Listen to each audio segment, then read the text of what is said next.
Welcome everyone, and happy birthday, West Virginia!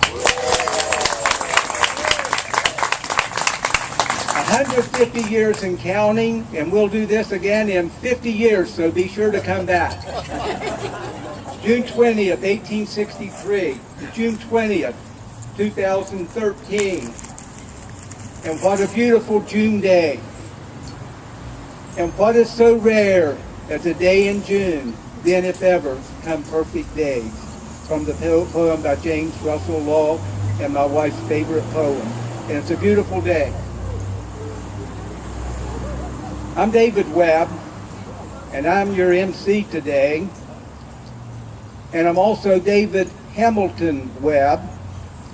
And I have learned that Hamilton means from the beautiful mountains. Thank you, Mom. This is a day to celebrate, to join other West Virginians all over the state to celebrate the 150th birthday of West Virginia, and a celebration for today. As West Virginians, we have a lot to celebrate.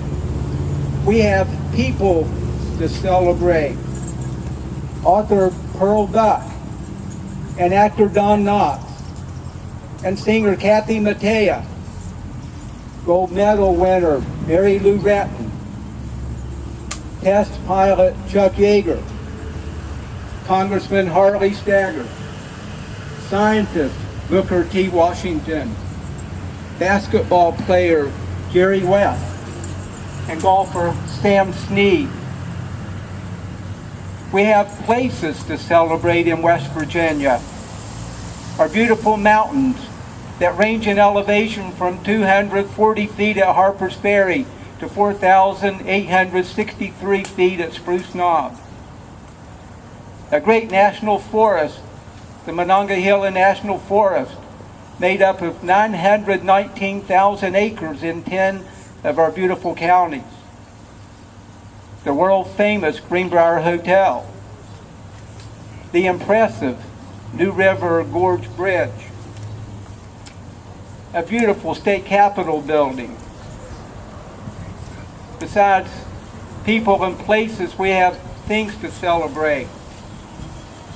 We are the home of Mother's Day in May 1908. We have a beautiful state flag and state seal. We have a wonderful slogan that describes us. Mountaineers are always free. We can celebrate that more West Virginians per capita than any other state have given their all in warfare to defend our country. And we can celebrate that we have the honor of having the first African American woman to serve in the legislature of any state in the United States. I want to thank you for being here to celebrate the 150th birthday of West Virginia, to join us in singing two wonderful songs, West Virginia Hills and Country Roads, to hear some Mineral Countyans tell us why they are proud to be West Virginians, to ring our bells at 150 to commemorate the celebration statewide. And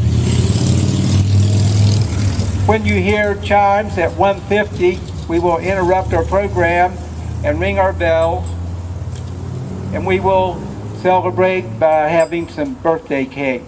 This is the birthday celebration. We have a program, and I'd like to especially thank Jenny Schaefer for putting so much of this together. And let's begin by saluting our nation with Franklin Delano Roosevelt Fortner leading us in the Pledge of Allegiance. Please stand. I pledge allegiance to the flag of the United States of America and to the republic for which it stands, one nation, under God, indivisible, with liberty and justice for all.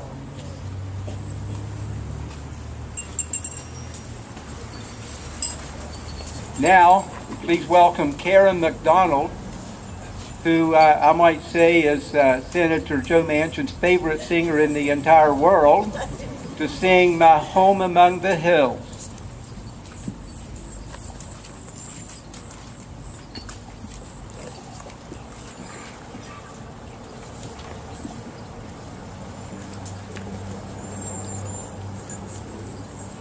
Thank you. Sing it now, I'm so short.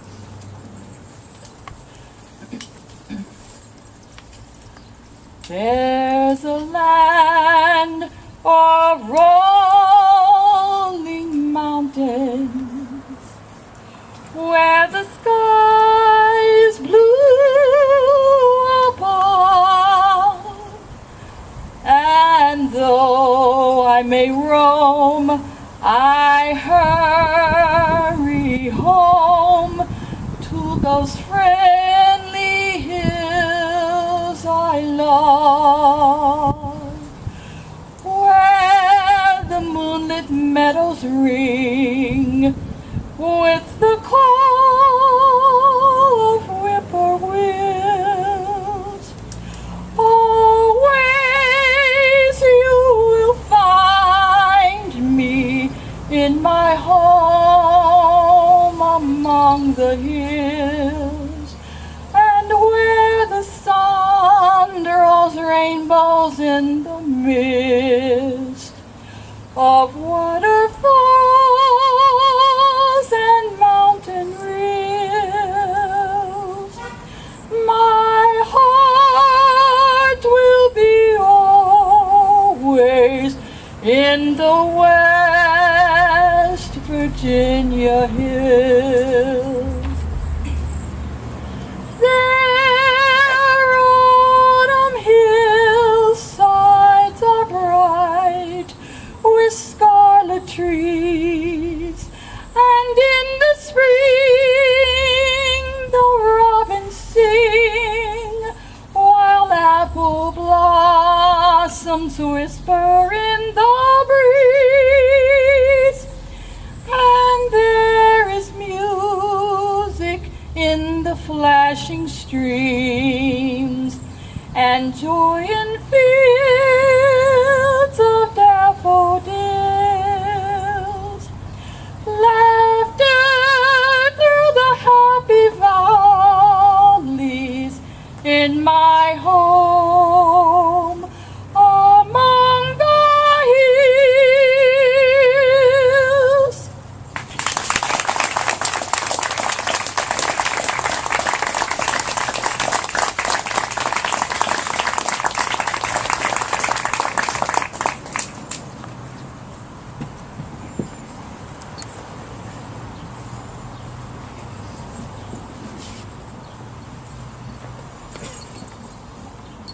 Thank you, Karen. That was wonderful.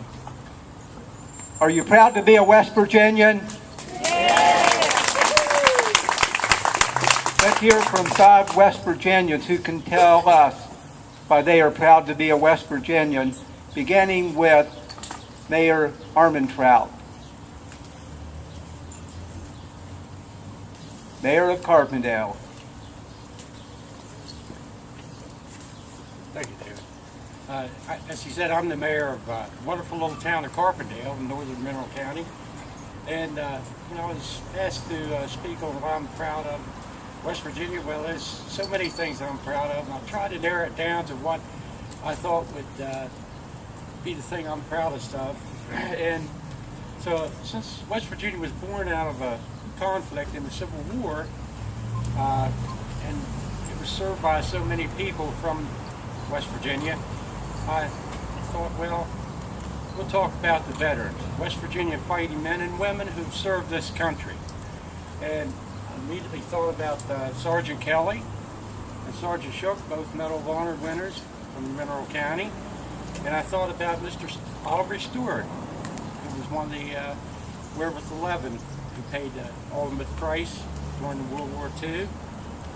And also coming to mind was Jessica Lynch. You recall Jessica Lynch and the escapades she had to go through during the Iraqi war. And I urge you, since I only have 3 minutes to speak, I kind of condensed things here, but I want to digress to a personal experience. If you get down to Charleston, every time I go to Charleston, I always take a few minutes to go out on the north lawn of the Capitol and visit the Veterans Memorial there. You see, it's a personal experience for me because I have 3 cousins that are on the walls there that paid the price. One of them was Forrest Armentrout, who died in World War II. Then his younger brother, James, who was killed in Korea. And a 3rd cousin, Cecil Kittle Jr., who was killed in Vietnam. And I am a Vietnam vet. That happened before I went there, and I recall going to his funeral. It was really a sad thing because he had a little 2-year-old boy, and his wife was pregnant and gave birth, I think, a couple months after he was buried. But I also am proud of our legislators. Senator Rockefeller has always been a champion for the veterans, and also Congressman McKinley recently introduced some legislation that helps vets. And I'm sure that I wish I could say that there weren't going to be any more conflicts. That would be wonderful, but I'm sure there will be, and I'm sure there'll be West Virginians step up to the calling.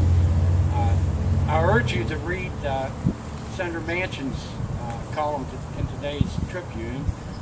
He speaks of the veterans. He speaks of many things that he's proud of in West Virginia. But he gives some statistics that are interesting in there, and it goes to show that West Virginians are always in the forefront when it comes to serving this country. Thank you.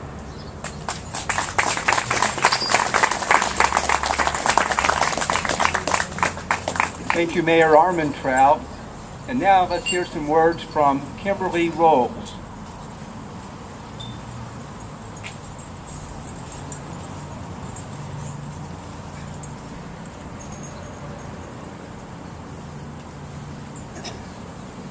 I'm proud to be a West Virginian because of the folks that have entered my life, or the folks that I know would have been in my life. Starting with J.R. Clifford, who is my great-great-uncle, who was the first African-American lawyer in the state of West Virginia. My grandparents, Irvin and Ruth, who taught us values. Grandparents, Muddy and Bee Rolls, who weren't with us that long. And I think about Annie and Pete Beckwith, who was my best friend as a kid, who made sure that every Saturday I got to come to town in the Model T and got a new ring every week because I'd lose it during the week while I was playing. I think of Mrs. Harry Taylor, Mary Taylor, who was a school teacher, Judge Reeves' mom, who was the only white lady, only white teacher who would come to Lincoln School when our teacher got sick. No one else would come, and she came, and she was my 1st grade teacher. And we became friends until she knew no more. 3rd grade, when I went to the white school, and Mrs. Randalls was my 3rd grade teacher, and I think they told, there was only 2 in my class, and I think she was told to, watch out for us. And we also became friends until she knew no more. I think of my Sunday school teacher, Helena Moore, Sissy, who was at James, at the time, James Methodist Church.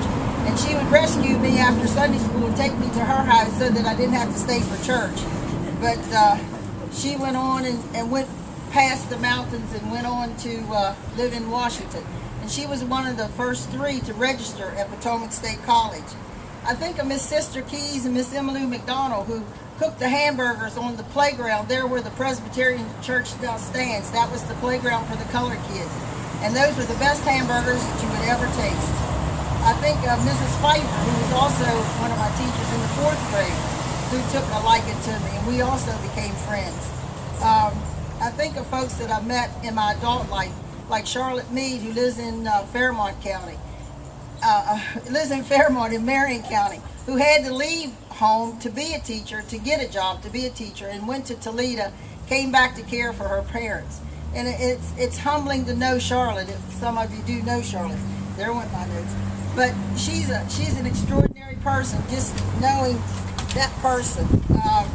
She's an artist, a gifted songwriter and writer, and that's how I got to know Karen McDonald. She said, I have a friend who's coming to Kaiser make sure you look her up. And that's how Karen and I met, was through Charlotte.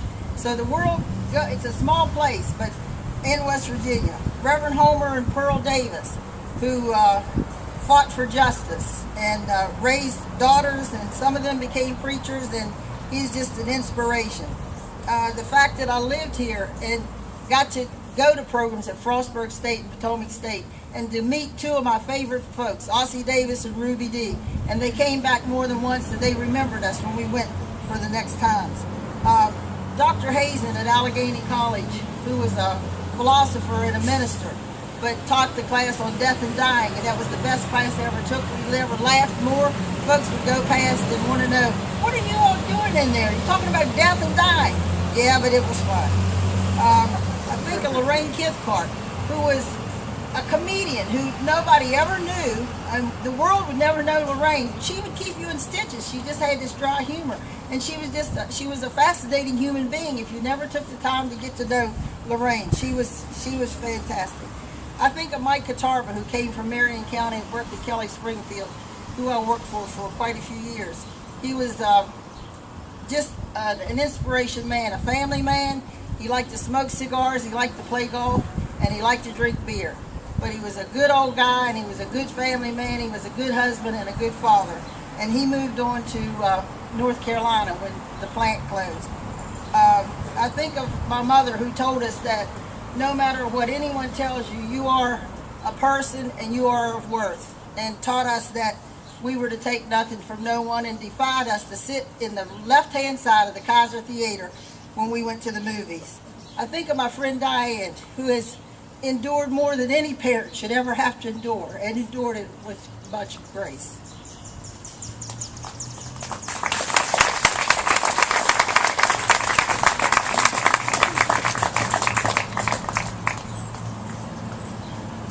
Thank you, Kimberly. That was terrific. And now we would like to hear from a public servant, Dr. Richard Lechleiter, a Merrill County Commissioner.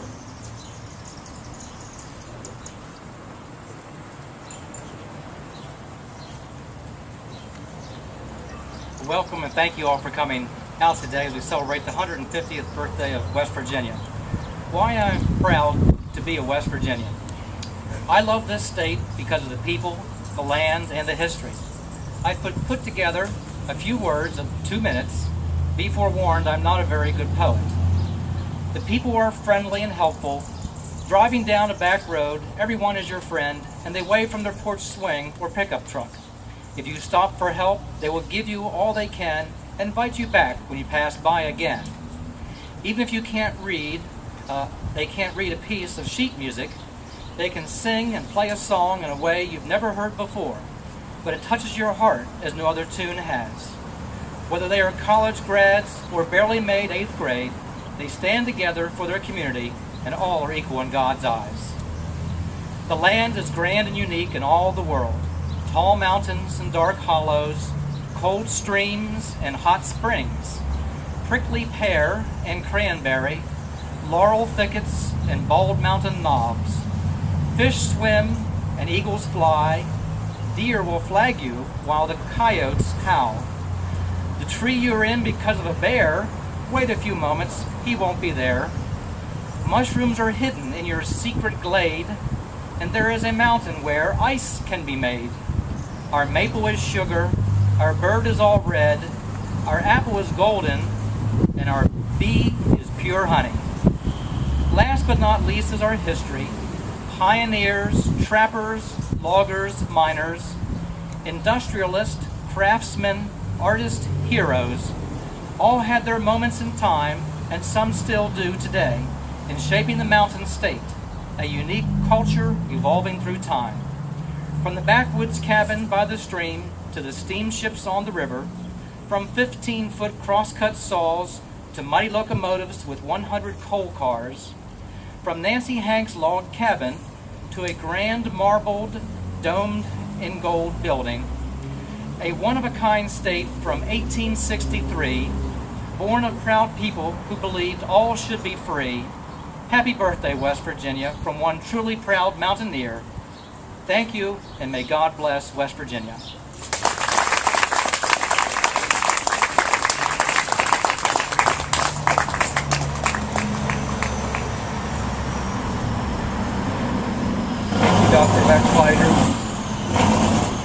Now, let's listen to a person who has taught many people to think critically, and she does it all the time herself, Jenny Schaefer.